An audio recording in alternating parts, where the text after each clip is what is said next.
মাটিৰ পট্টা প্ৰদান কৰাৰ কাৰ্যসূচী আমি ধেমাজিত কেন্দ্ৰীয়ভাৱে আৰম্ভ কৰিছোঁ।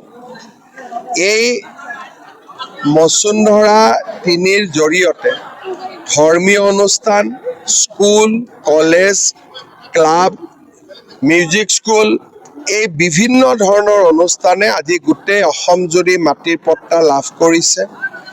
নন কেডেষ্ট্ৰেল ভিলেজত বাস কৰা লোকসকলৰ গাঁও আমি কেডেষ্ট্ৰেল ভিলেজলৈকে ৰূপান্তৰ কৰি আজি মাটিৰ পট্টা প্ৰদান কৰিছোঁ।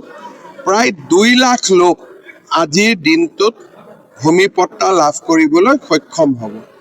মিছন বসুন্ধৰা 1, 2, 3 তিনিওটা মিলাই চৰকাৰে ১০ লাখ পৰিয়াল, অনুষ্ঠান, ধৰ্মীয় অনুষ্ঠান, শিক্ষানুষ্ঠান সকলোকে মিলি ১০ লাখ পৰিয়ালক আমি উপকৃত কৰিব পাৰিছোঁ। অসম চৰকাৰৰ এটা সফলতম আঁচনি আছিলে।